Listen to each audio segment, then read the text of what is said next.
The National News Desk, locally covered, nationally connected. These emails prove absolutely nothing. These documents are concerning, they're disturbing. President Trump named in Jeffrey Epstein emails released by Democrats and Republicans. Trump's warning for the GOP as the petition related to files on the late sex offender passes. In the coming months, we'll announce locations that are going to see very large development of nuclear power plants. The Trump administration betting big on nuclear power as artificial intelligence drives soaring energy demand. Plus, was this by a terrorist organization? Was this by Antifa? Were they members of an organization? I think they're also going to look, Didi, at whether they were targeting folks because of their speech or because of their religion. The DOJ now launching an investigation into violent Turning Point protests on a California college campus. We speak with a legal expert on how the case could be handled. From the nation's capital, this is the National News Desk, America's News. Now, thank you for joining us. I'm Didi Gatton, and on this weekend edition, we take a look at the big headlines of the week, and we look ahead at what to expect, starting with the 4 big stories we've been following this week. The government officially reopens, ending the historic shutdown. The DOJ sues to block California's new congressional map. Executives resign from the BBC amid backlash over an edited Trump speech. And federal agencies launch a task force aimed at putting an end to international scams. But first, the House will vote on a bill next week to release files related to the Jeffrey Epstein case. This after emails from the convicted sex offender mentioned President Trump several times. As national correspondent Matt Gelka reports, Republicans are likely to split with the White House in supporting the measure.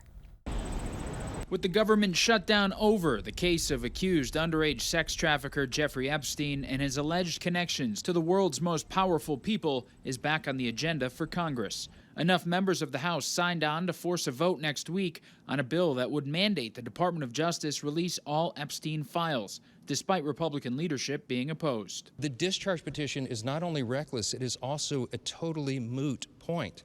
The Oversight Committee has been working, as you all know, around the clock, working on this. The House Oversight Committee released 20,000 new pages of Epstein emails, part of a subpoena of the Epstein estate. The messages go back as far as 2011 and run through 2019 and mention President Trump multiple times, suggesting Epstein had damaging info on him. There's also messages with now former UK Prince Andrew and former President Bill Clinton is mentioned as well. Even with the huge file drop, the victim's attorneys say there's a lot more out there. These are not the files that everyone's been talking about. So these are not the FBI files. Which is why the spotlight is back on the upcoming House vote. Tennessee Republican Tim Burchett tried to pass the Epstein files bill through a process known as unanimous consent, where lawmakers wouldn't need to go on record with their vote. He accused Democrats of blocking it. I hope Epstein's burning in hell right now. I have no love lost for that dirtbag, but the Democrats once again have proven my point. It's all about the show. It's about them. It's about power. It's unclear if the files the DOJ has contain the same documents that are being put out in multiple leaks and releases. I think right now it's still just kind of dripping out. We need to see a full, total document dump and let people make their own conclusions. Even if the bill passes the House, it would still need to clear the Senate. If that happens, it's very unlikely the president would sign that bill. He's repeatedly called the situation a hoax. Reporting in Washington, I'm Matt Gelka. Jeffrey Epstein's criminal investigation is 20 years old. Starting in 2005, Palm Beach police began investigating Epstein after the family of a 14-year-old girl reports he molested her at his mansion. In 2006, the FBI opens Operation Leap Year, where Epstein is indicted on 1 count of soliciting prostitution. Jump to June 2008. The financier is sentenced to 18 months in jail for 2 charges of solicitation of prostitution.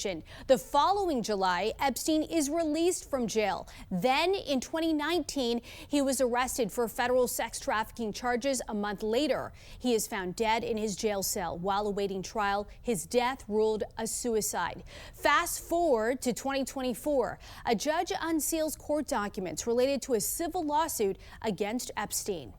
Taking a look over Chicago, where a federal judge has ordered the release of more than 600 people who were arrested in the Chicago area as part of the Trump administration's immigration crackdown.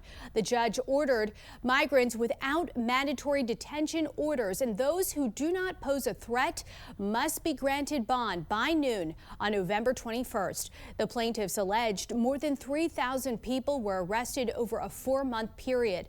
They argued those arrests violated a 2022 settlement agreement over warrantless arrests in the Chicago area.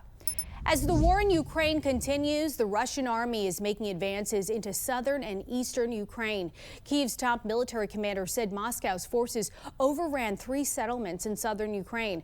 The fiercest fighting, however, is taking place in Pokrovsk in Ukraine's eastern region, where officials say almost half of all frontline clashes have taken place this week. The Russian advance comes as a corruption scandal has rocked the Ukrainian government, resulting in the resignation of multiple top officials. Secretary of State Marco Rubio is denying reports that U.S. allies have stopped sharing intelligence in the Caribbean. This all comes after CNN reported that Britain suspended some intelligence sharing due to legal concerns about the U.S. strikes on alleged drug trafficking boats. Rubio says that story, which cited an unnamed government official, is false. Secretary Rubio also defended recent U.S. strikes, saying the U.S. has a right to defend itself. This is a counter-drug operation. The president's ordered it in defense of our country. It continues. It's ongoing. It can stop tomorrow if they stop sending drug boats. U.S. military strikes on alleged drug boats have killed at least 80 people. Trump administration officials say each alleged drug boat destroyed saves the lives of thousands of Americans. In response to the strikes, Venezuela has mobilized nearly 200,000 troops to counter U.S. military buildup in the Caribbean. And China now tightening its grip on Venezuela. Beijing announced a zero-tariff trade agreement with Caracas, removing tariffs on roughly 400 categories for both countries. The Council on Foreign Relations estimates that China has given around $60 billion in loans to Venezuela over the past decade, often repaid through oil shipments. Experts now fear China is going to completely take over the country's economy as Trump seeks to isolate it. A Utah judge rejects a new Republican congressional map. The judge ruled that the map unduly favors Republicans over Democrats. An alternate map was selected, establishing a Democratic-leaning district. Republicans claim the judge doesn't have the authority to enact a map the legislature hadn't approved and are considering impeachment. In August, the judge declared the current map was unlawful because lawmakers reduced the role of an independent commission approved by voters. So far, Democrats and Republicans are nearly tied up in the off-decade redistricting push. With Utah's ruling, Democrats now have another possible blue seat. Californians voted yes on a proposal to add as many as 5 Democratic-held seats. Texas added 4 Republican districts, and it's more or less a draw everywhere else. Thursday, the DOJ sued California to block its new congressional redistricting plan, Proposition 50. They allege it involves unconstitutional racial gerrymandering designed to give Democrats an advantage. California voters approved it last week. The state is pushing back against President Trump's call for Republicans to redraw the U.S. House district ahead of the midterms. U.S. employers in the private sector saw significant job cuts last month during the government shutdown. Payrolls firm ADP estimates the private sector lost an average of just over 11,000 jobs a week in the 4 weeks that ended October 25th. This was the ADP's first recorded decline since August. Goldman Sachs economists also estimate that the U.S.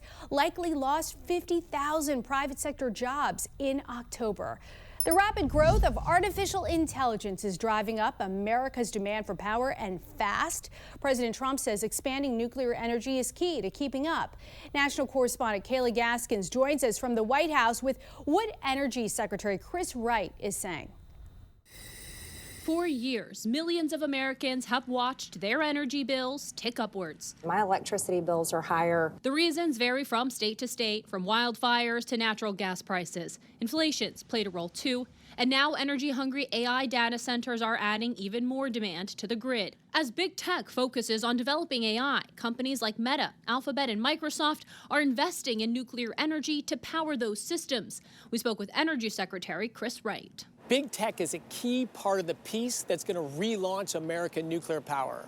They want a huge appetite for power. They want as much as they can get. President Trump campaigned on expanding America's nuclear energy production to meet rising energy demands. We will embrace all forms of energy, including nuclear. Nuclear's a great energy. On Monday, Secretary Wright announced nuclear power projects will receive the lion's share of funding from the Department of Energy's loan program. This is going to take private capital, private technology, private customers, but a little help from the government as well. Currently, there are 94 nuclear reactors in the U.S., providing about 19% of the country's electricity, a share that's remained steady since the 1980s. In May, President Trump signed an executive order calling on the U.S. to break ground on 10 large nuclear reactors by 2030. All nuclear, it's a hot industry. It's a brilliant industry. You have to do it right. We're looking at locations today very carefully. And in the coming months, we'll announce locations that are going to see very large development of nuclear power plants. Last month, the administration struck a deal with Westinghouse to invest $80 billion to build those nuclear power plants. What do you see as the biggest roadblocks nuclear energy faces right now? Supply chain. We have President Trump all in. We're reforming the regulatory regime. We have lots of private capital. We have government capital to match it. The problem right now is just execution. It's just having enough workers and enough supply chain to build these plants as quickly as we'd like. President Trump has laid out a target of quadrupling the U.S.'s nuclear capacity by 2050. At the White House, I'm Kayla Gaskins reporting for the National News Desk, America's News Now. And coming up next, Starbucks workers walk off the job and onto the picket line. The contract demands from employees still to come. More than 100 illegal migrant sex offenders arrested by federal agents in one southern state. What we're learning about Operation Dirtbag in 90 seconds.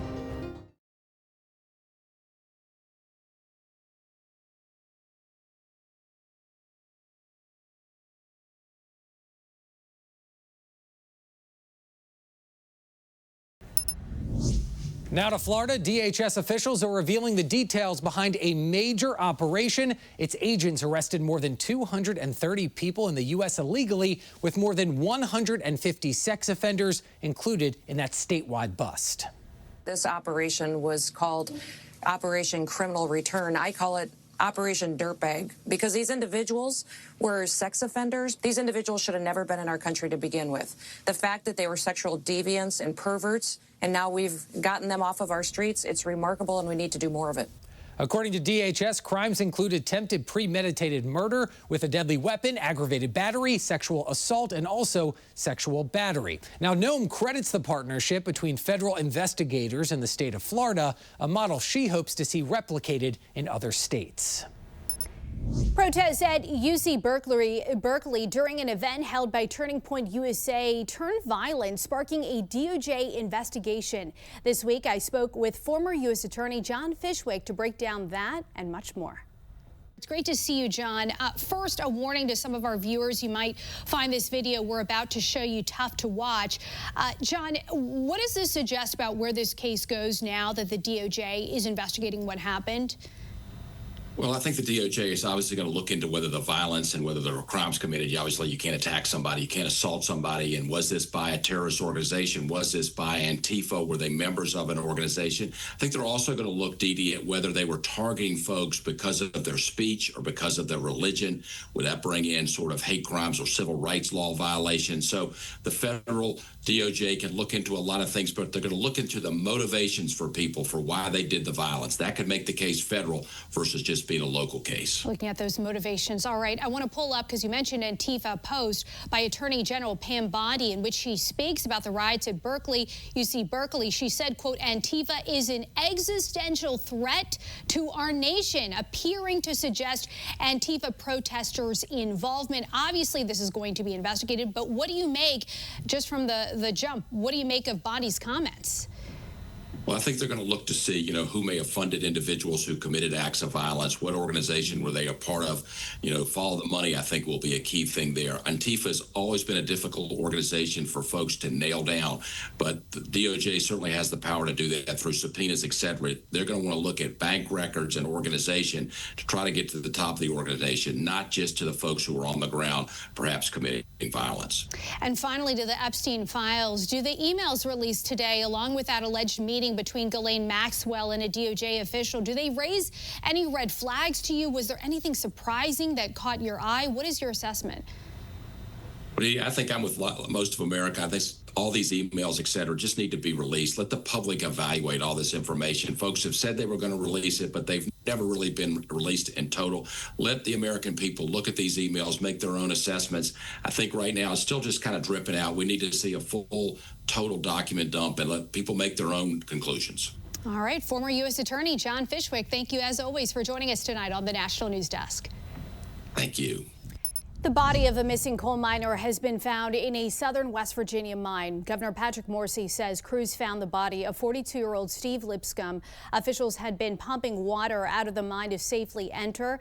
Lipscomb had been trapped since Saturday after a mining wall holding back a pocket of water failed, flooding the mine. All other miners working at the time made it out safely. An amazing rescue to show you caught on camera. Look at this. Crews lifted a base jumper off the side of that cliff to safety in Grand County, Utah, Wednesday. The sheriff's office initial Facebook post said to avoid the area because a search was underway. Thankfully, they later updated the post saying the jumper had been successfully rescued. Import taxes on goods will be lowered as part of trade deals with 4 Latin American countries, according to the White House. As part of initial framework deal, a 10% reciprocal tariff will stay on goods from Guatemala, Argentina, and El Salvador, as well as a 15% tax on imports from Ecuador. The deals exempt products that cannot be produced in the U.S. in sufficient quantities like coffee, cocoa, and bananas.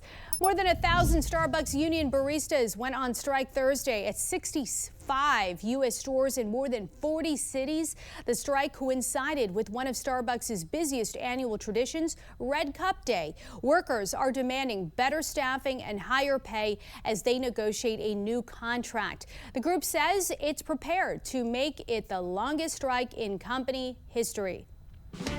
American moving trends are shifting. A new report shows people aren't packing up and moving to the big cities as much anymore. Instead, they're settling on a slightly more quiet way of life. Let's go to Emma Withrow from the Fact Check team. And we like quiet. Quiet can be very peaceful. Which city is sitting at #1 for move to interest next year? So the new hotspot's Knoxville, Tennessee, which I didn't necessarily expect. According to Moving Buddha's 2026 forecast, Knoxville is projected to have the highest inbound to outbound ratio in the country, about 1.61 people moving in for every 1 person moving out. Right behind Knoxville is the Tulsa, Oklahoma. They are, #2. Vancouver's following them, Vancouver, Washington, Savannah, Georgia, and then Tucson, Arizona. So instead of chasing massive coastal metros, people are kind of more so gravitating towards these mid-sized, more livable places more inward in the country. And when you dug into this deeper, what were the most common factors uniting these just right cities? So they all kind of fit the same profile. According to Move Buddha, the winners for the 2026 tend to be more of those mid-sized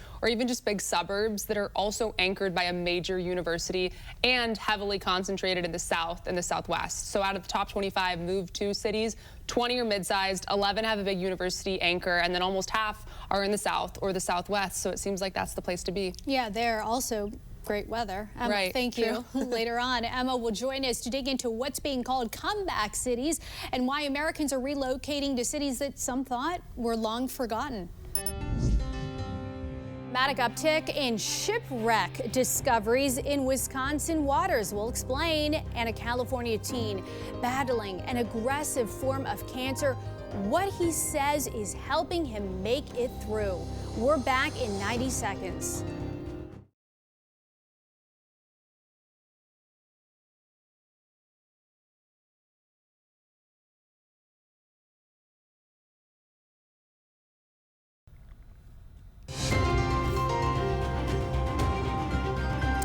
The National News Desk team of reporters is bringing you the headlines from coast to coast. We're taking the pulse of America, and we start in California, where a teen is battling through an aggressive form of cancer.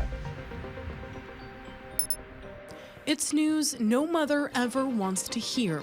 Brandy Ames's 17-year-old son, Hunter Ellis, diagnosed with testicular cancer. I'd love to say I'm going day by day, but it's kind of hard. He was diagnosed on October 24th. In less than a month, the cancer spread to his lungs. I'm just scared for my son. Really, I'm scared for my son and his healing. Hunter is home after his first round of chemo, exhausted, but still hopeful. God, has spoken to me through a lot of this. My pastor, Jim Tadlock, has helped me so much through this. Tamara Thompson is a maritime archaeologist for the Wisconsin Historical Society. When a shipwreck is reported, she's one of the 2 state divers who will dive down to survey the wreckage. Sometimes her eyes are the first to view the ships in hundreds of years. It's a real honor. And lately, she's been doing it a lot more often. It used to be that we would get a discovery every year or so. But lately we've had, 10, 15. This last year we had 14 reports of new shipwrecks in Wisconsin waters. Thompson says the uptick in new shipwreck discoveries in our area has several contributing factors, and part of it is because of the media. Media coverage on historic shipwreck discoveries lets people know there are more of them to be found, and as a result, there are more non-traditional people looking for them. Coming up, a costly Christmas for consumers. The items surging in prices right before the holiday, and it's the end of an era. The U.S. Mint has made its last ever penny. The headaches this cost-cutting measure is now causing businesses nationwide.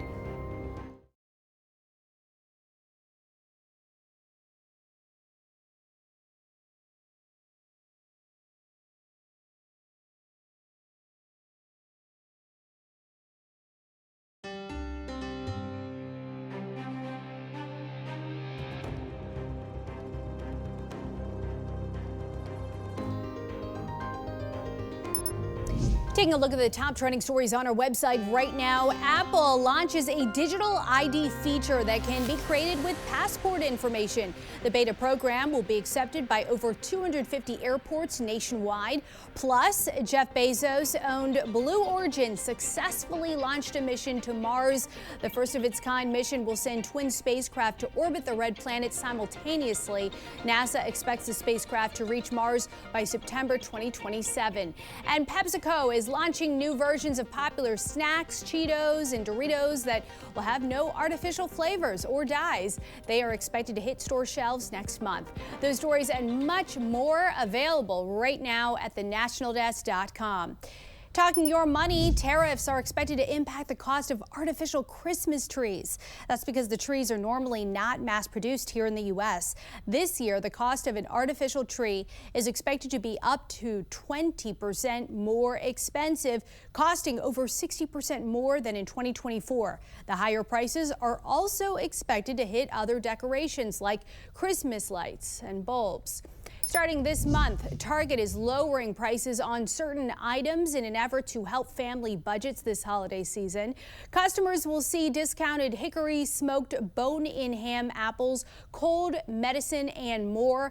Target also announced the return of its Thanksgiving meal deal, saying its holiday dinner will cost less than $5 per person. The U.S. Mint produced its last 1-cent coin. Earlier this year, President Trump ordered the nation to stop making the penny, saying that each one cost nearly 4 cents to create. Although the penny already seems obsolete to some consumers, its removal is causing problems for some merchants who will now have to round prices either up or down, and dropping the penny will create a greater need for nickels, which are a more expensive coin to make. Coming up next here on the National News Desk, dozens of arrests made in a statewide child exploitation sting. The message police have for parents. You're watching the National News Desk, America's News Now. You can catch us live weekdays from 6 a.m. to 11 a.m. and 10 p.m. to midnight Eastern Time, and anytime online at thenationaldesk.com. We'll be right back.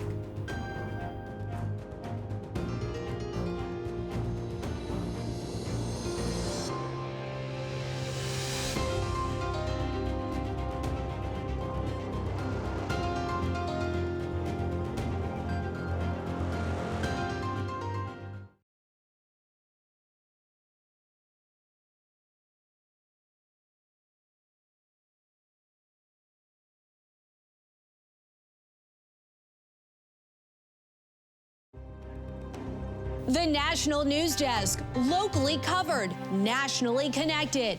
I'm really happy about that for the people that are traveling. Slowly returning to normal after the record 43-day government shutdown, from paychecks to SNAP benefits and flights. How long it could take to get back on track. The consequence of these scams are devastating. Older Americans in particular, their entire life savings gone. Their retirement funds gone. The new task force striking back at international crime rings preying on Americans and Americans on the move. The unlikely cities forecast to gain popularity in 2026. From the nation's capital, this is the National News Desk, America's News Now. Thank you for joining us. I'm Dee Gatton, and the government shutdown ends after a 43-day stalemate, but the sticking point of making health care more affordable hasn't gone away. The Senate will vote on the issue next month, and as national correspondent Atra El-Nashar reports, the Republican majorities in Congress are split on how to tackle the issue. Republicans declaring a win with the end of the government shutdown, passing a budget deal that does not include the health care tax credits Democrats were holding out for. We feel very relieved tonight. The Democrat shutdown is finally over. That relief not necessarily shared by the 22 million Americans seeing their health insurance costs skyrocket. People who are seeing their premiums go from $400 to $800, $800 to $1,400, people who will now have very difficult decisions to make. Enhanced tax credits for premiums under the Affordable Care Act expire at the end of this year. Democrats want to extend these tax credits, which have been in place since 2021. According to analysis by the Kaiser Family Foundation, without these enhanced tax credits, an individual making $35,000 will go from paying about $1,000 per year for health care to paying more than $2,600 in 2026. A plan for a family of four in a household making $90,000 per year will rise by more than $3,700. President Trump has always wanted to get rid of the Affordable Care Act, also known as Obamacare, but neither Trump nor the GOP have reached a consensus on a comprehensive alternative. They do have some ideas, though. We want a healthcare system where we pay the money to the people instead of the insurance companies. There's a lot of opinions in this building, and on our side, certainly a lot of opinions on how to fix healthcare and make it more affordable. I have to allow that process to play out. During the shutdown, 13 Republicans signed a letter to House Speaker Mike Johnson saying allowing these tax credits to lapse without a clear path forward would risk real harm to those we represent. This battle will start in the Senate, where, as part of the deal that reopened government, Democrats are guaranteed a vote on this issue next month. We're hopefully having some ideas before Christmas, but it may take a little longer than that. If something does pass in the Senate, right now, Speaker Johnson says he can't commit to holding a House vote on it before he knows what it is. On Capitol Hill, I'm Atra El-Nashar for the National News Desk, America's News Now. SNAP beneficiaries by Monday will receive their benefits at the latest. That's according to Agriculture Secretary Brooke Rollins. She said her department began working as soon as the government reopened to issue full food stamp benefits for November. For the states that issued partial benefits, they are now working to provide the remaining balances. Even with the government reopening, aviation industry leaders warn staffing shortages impacting air traffic control towers nationwide may still persist into the holiday season. Transportation Secretary Sean Duffy says the ATC Training Academy remained operational during the shutdown, offering some hope that reinforcements are on the way, though the stalemate in Washington may have hampered progress. Long after you all finish covering the shutdown, we are going to be stuck dealing with this problem where we're about 2,000 controllers short, trying to make up that difference. But we've seen that young people have been less willing to be air traffic controllers when they see they may not be paid. Duffy says air traffic controllers should expect to receive their back pay as soon as possible. President Trump's approval rating of his management of the federal government has sharply dropped since March. This according to a new Associated Press New York poll conducted before the Senate passed legislation to end the shutdown. Just 33% of U.S. adults approve, down from 43% in March. There was a notable decline among Republicans. 68% said they approved compared to 81% in March. On Capitol Hill, there is a provision tucked into the bipartisan funding bill meant solely for 8 Republican senators. It allows them to sue the government, possibly for millions of dollars, over their data potentially being obtained without them being notified. The senators recently learned their phone records were accessed, as part of the investigation into the January 6th attack on the Capitol. That probe found the contents of the senators' calls and messages were not accessed. Democrats called the provision corrupt. Democrats feel better about their chances in the midterms than Republicans after big wins in last week's elections. Let's look at the numbers. According to a new Reuters poll, 44% of Democrats are very enthusiastic compared to 26% of Republicans. 79% of Democrats say they regret not voting in 2026. 68% of Republicans feel the same. The poll shows President Trump's approval rating steady at 40%. Voters are looking for affordability improvements in groceries and home buying. Since Trump took office, the cost of eggs is down nearly 30%, but coffee is up almost 15%, while meat is up 9%.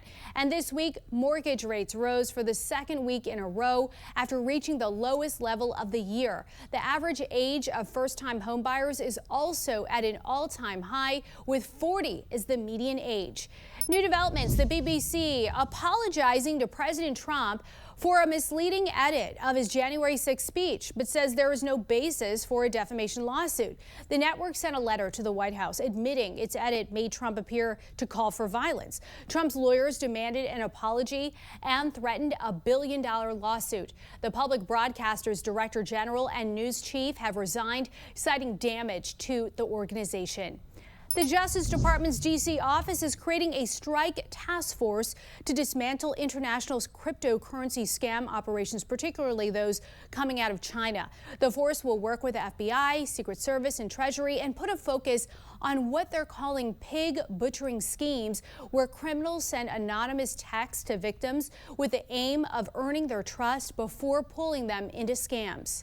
This scamdemic is certainly a generational wealth transfer from Main Street USA into the hands of Chinese organized crime, making it both a national security problem and a homeland security problem.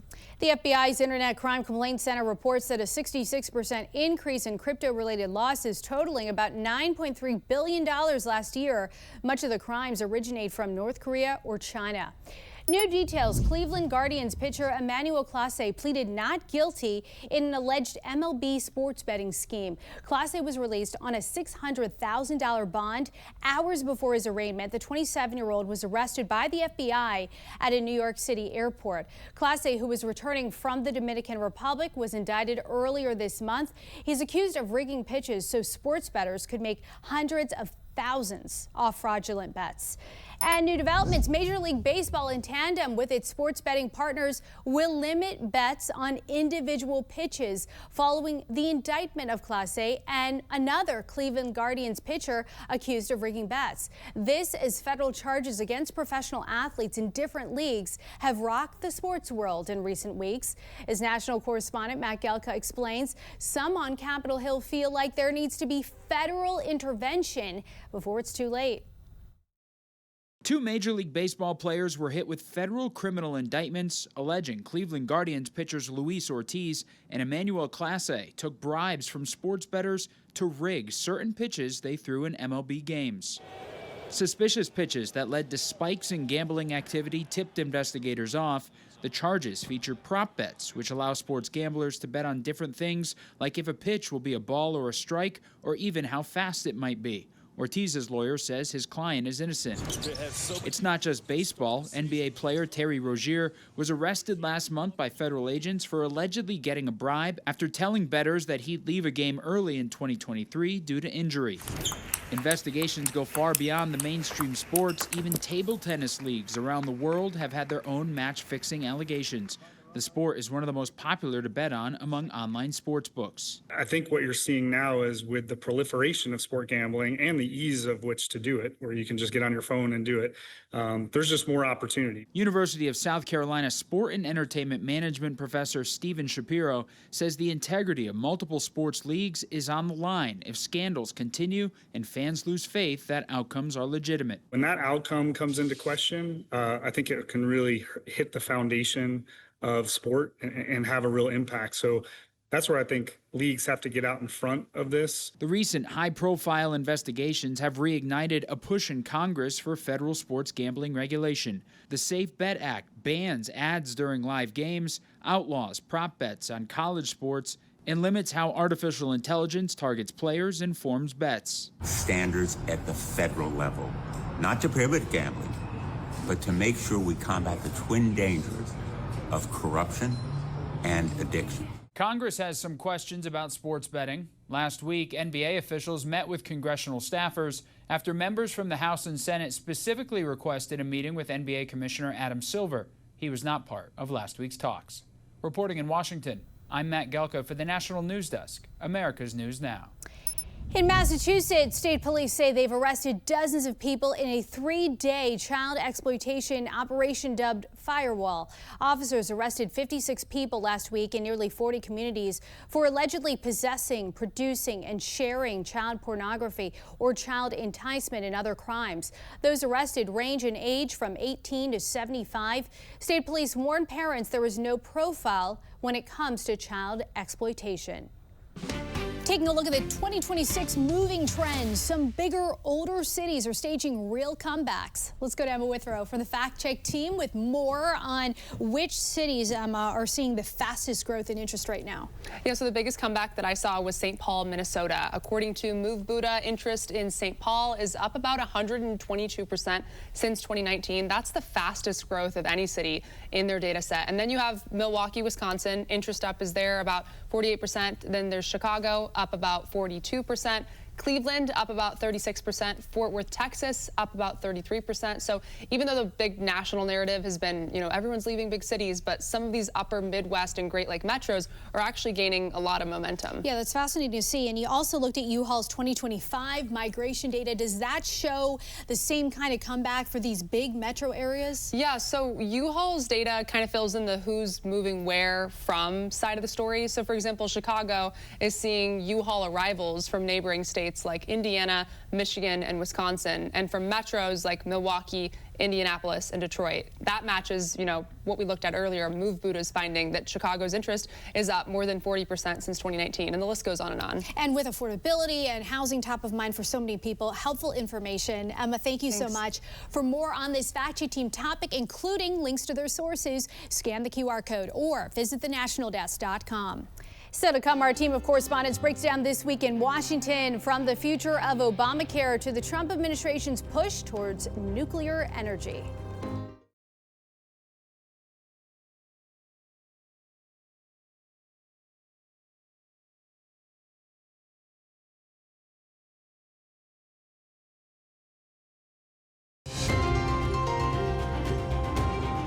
And welcome back to the National News Desk. Our Washington Bureau covers the nation's capital every day, and our team of correspondents reports on the important issues facing the country and how they impact you.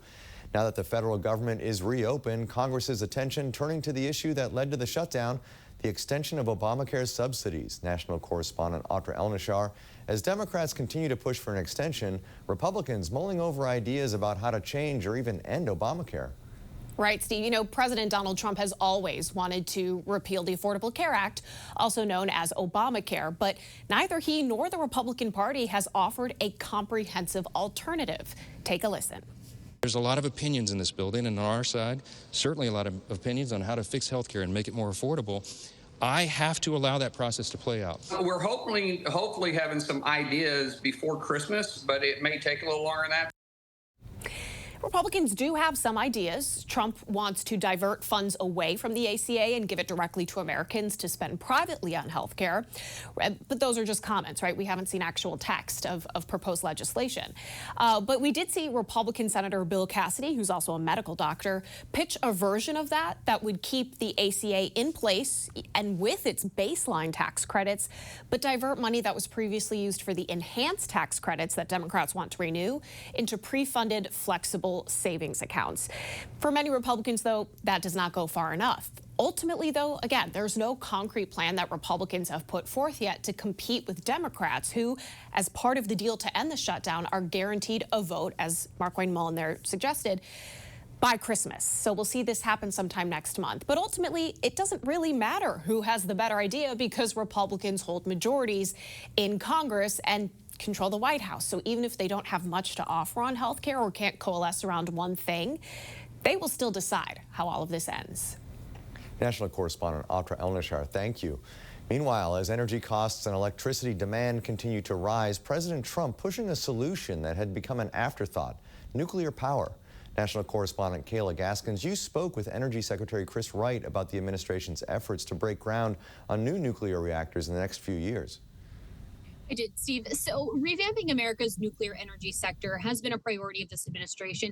Back in May, President Trump signed an executive order calling for the U.S. to break ground on 10 large nuclear reactors by 2030. And this is a big deal because nuclear energy has been largely stagnant in its output for the past decades, remaining at the same levels as it was back in the 1980s. And then on Monday, Energy Secretary Chris Wright said nuclear power projects will receive the lion's share of funding from the Department of Energy's loan program. Big tech has become very interested in nuclear energy as they dive deeper into AI programs. AI programs use a lot of energy, and so figuring out how to power all of those systems has been quite of a puzzle for some of these companies. So now we're seeing companies like Meta, like Microsoft, and Microsoft, Alphabet, those big tech boys really get into the nuclear field. They've been investing in rebuilding smaller nuclear plants, but Secretary Wright says they could be interested in Donald Trump's plans. Do you see big tech companies as getting involved in these larger nuclear reactors that President Trump would like to build? Absolutely. Big tech is a key part of the piece that's going to relaunch American nuclear power. They want their huge appetite for power. They want as much as they can get, not just hundreds of megawatts, but gigawatts. That comes from large reactors or large numbers of small reactors. They're willing to sign power purchase agreements. That's the thing you need to build a nuclear power plant. They're willing to put equity capital in front of debt from the loan program office. They're going to be absolutely essential to relaunching the nuclear renaissance. Now, as for building those 10 new large nuclear reactive plants that Donald Trump has ordered, no locations have been announced yet, but Secretary Wright says they are looking across the country at where to place these, and we should have some announcements soon. Steve. National correspondents Kayla Gaskins, Atra Elnishar, excellent stuff as always. Thank you both for your hard work. Back to you. All the names of the victims of a deadly UPS plane crash have been released just a week after the Hawaii-bound cargo plane crashed in Louisville, Kentucky. The 14 people named here on your screen include a grandfather and his 3-year-old granddaughter. Many of the victims were on the ground when the plane lost an engine while taking off, crashing into 2 businesses. 3 UPS employees on the plane also died.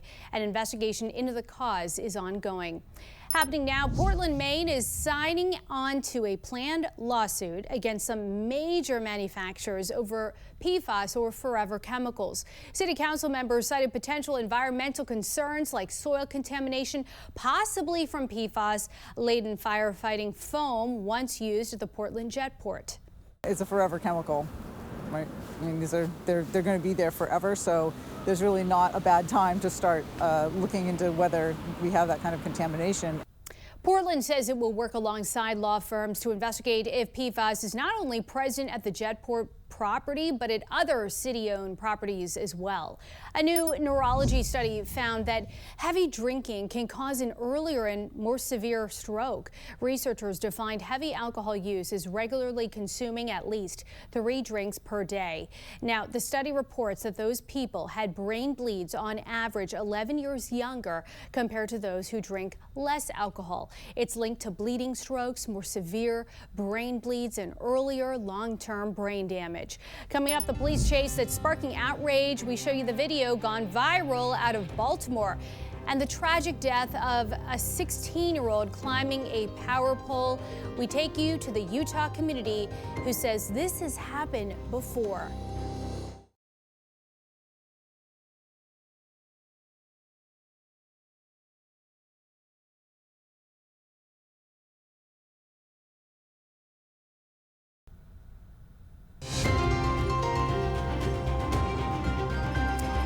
This is the National News Desk, America's News Now. We have reporters all across the country in your neighborhoods covering issues that matter to you. We're taking the pulse of America, and we start in Utah, where a community is mourning the death of a 16-year-old boy.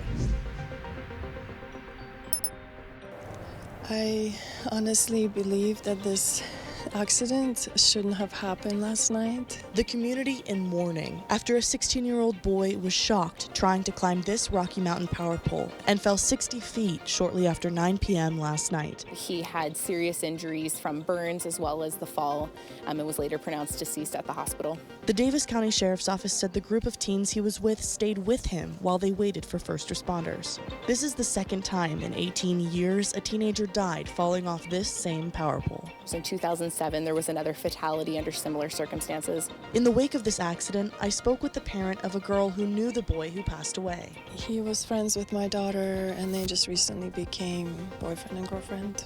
She tells me there needs to be more security here. If there were more measures taken to protect children, I would say, especially knowing that someone died here at 15 years old, 18 years ago, and that there is no lights and there's no fence. There's a teeny tiny sign up there that I can't even read from here. And in the dark, like this is like such a public road, and it's not there. I reached out to Rocky Mountain Power, asking if they're considering increased security measures here. I did not get an answer. In Baltimore City, Maryland, a Baltimore police officer has been moved to suspension without pay after this viral video appears to show an attempt to run over a civilian. The officer, identified as Robert Parks, is seen driving towards a person off the road and into a grass lot. The chase ended with a crash into a woman's backyard fence. The Baltimore Police Department is investigating the incident and reviewing the officer's body camera. In Seattle, Washington, a popular electric bike store is warning customers it may go out of business due to tariffs and the overall state of the economy. Rad Power Bike says it may be forced to close its door as early as January 2026.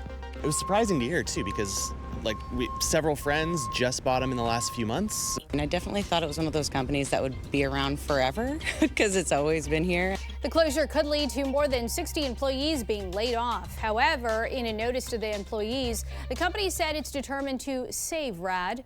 Still ahead here, robo-taxi expansion, the driverless rides now taking to the open road in select cities nationwide. And what researchers are learning about bees and their food finding habits. We'll be right back in 90 seconds.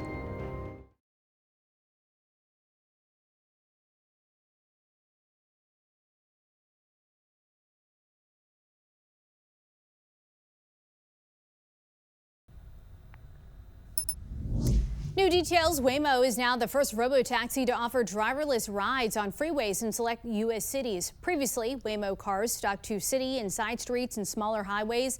This week, it started taking on faster speed limits in the San Francisco Bay Area, Phoenix, and Los Angeles. Waymo plans to gradually offer freeway service in other places like Austin and Atlanta. New information, get this, bumblebees can process time. In a first-of-its-kind study, scientists found bees can measure how long a light flashes and then use that to find food. The study was published in the journal Biology Letters. And that'll be all for us on the weekend edition of the National News Desk, America's News. Now, don't forget, you can catch us live from 6 a.m. to 11 a.m. and 10 p.m. to midnight Eastern Time. Check your local listings. You can also watch us online and catch up with the latest headlines on thenationaldesk.com. Thanks for watching the weekend edition of the National News Desk. I'm Dee Dee Gatton, and from all of us here, have a great week. We'll see you on Monday.